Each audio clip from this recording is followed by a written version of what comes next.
Сайн уу манайхаа. За, дөрөвдүгээр хичээл Age plus level future continuous. За, энэ цагийг ямар үед ашигладаг вэ гэхлээр ирээдүйд цаг дээр тэгж байх болно гэсэн утгаараа хэрэгэлдэг. Өгүүлбэрийн бүтцэн subject. Бид нөгөө to be, was, were гэд past be ашигладаг штеп. Тэрний ирээдүйд цаг дээр нь тэгж байх болно гэдгийг will be гэж ашигладаг. За, subject-ийн араас will be-г авлаа. Үйлвэг ing-тэй. За, this time tomorrow, маргааш яг өдөрт яг энэ цагаар I will be flying to Japan. За, маргааш яг энэ цагт би Japan руу нисэж байх болно. Тэгж байх болно. Энэ үйлдэл маань тэр цагт үргэлжилж байх болно гэж ааз. Тэгэхээр яг адилхан цагийг тодорхой хэлэхдээ энэ цагийг ашигладаг. At 8 p.m. tonight, she will be studying. Оройн 8 цагт тэр даалгавраа хийж байх болно. Next week, they will be working on the new project.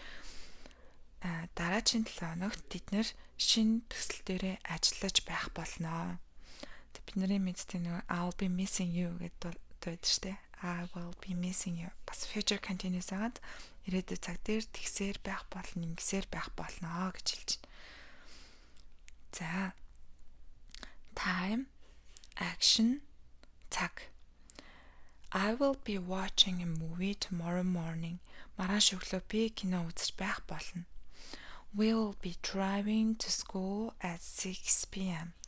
6 цагаас бид нэр сургууль руу явж байх болно. He'll be cooking dinner. Тэр хоолоо хийж явах болно. За, зүгээр ингийн нөгөө future simple цаг гэдэг штэ. I will cook, I will watch movie. Тэрнээс яг юугаараа өөр юм бэ гэхээр цаг хугацаанд тодорхой байна гэсэн үг. За, үгүйсэх хэлбэр нь тэгээгүй байж авах болно. Чи орой 3 цагт юу хийж байгаа юм? 3 цагт би унтаагүй байж байна. I will not be sleeping гэж хэлэх нь штэ. За, тэгэхээр бас цаг нь тодорхой байж чинь дүр маань ашиглагдана гэсэн үг.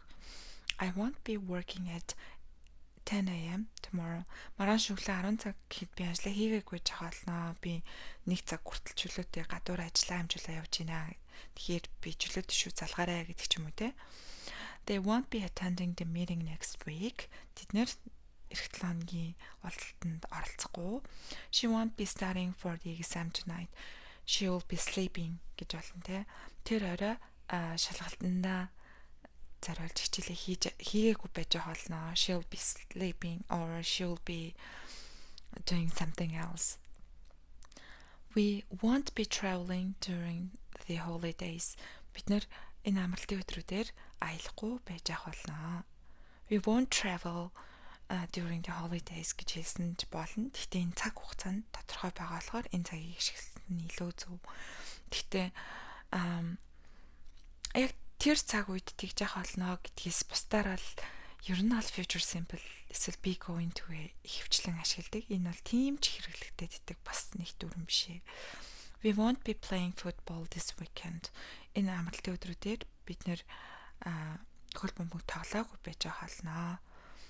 За, асуух хэлбэр нь will you be working at 8 p.m. tomorrow?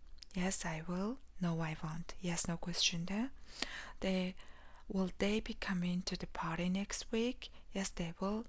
No, they won't. Will she be studying at this time tomorrow? Тэр маргааш яг өдөрт ингээ хичээл хийж авах уу? Yes, she will. No, she won't. Okay.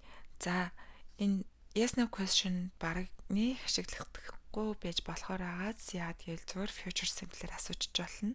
Харин яг тэдэн цагт юу хийж байх вэ? Тэдэн цагт чи хинтээ уулзаж байх вэ? Одоо яг 3 цагт чи ямар хичээл хийж байх вэ гэдэг ч юм уу те. Эсвэл ямар хичээл зааж байх вэ?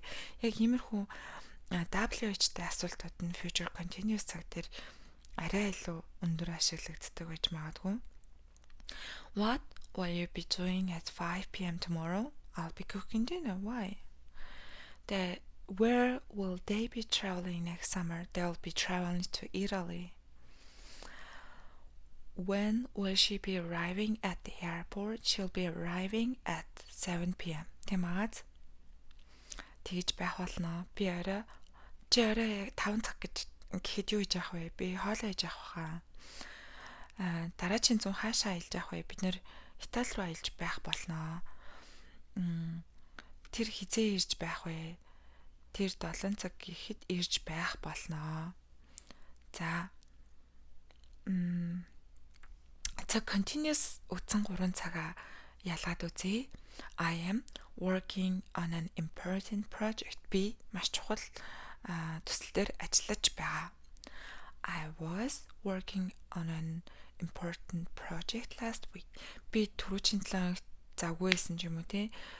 Учир нь би маш чухал төсөл дээр ажиллаж байсан, тэгж байсан.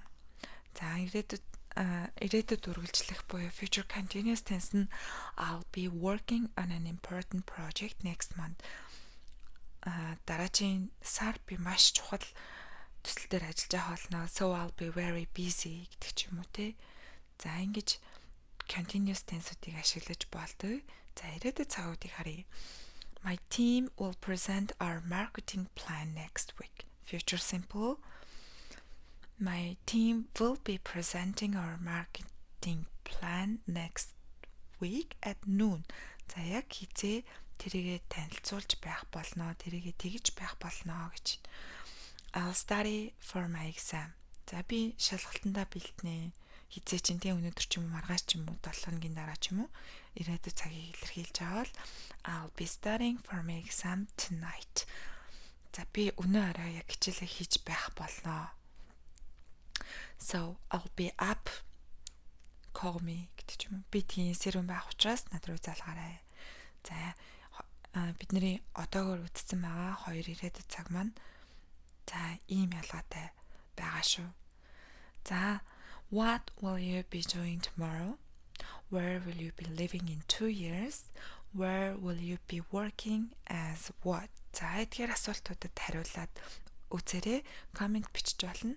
За үтсэн дүрмтэй холбоотой дүрмийн дасгалуудыг Facebook group Free English MN гэдэг YouTube хаягтай адилхан нэртэй тийм Facebook пэйж дээр оруулж байгаа. За easy huh? See you guys.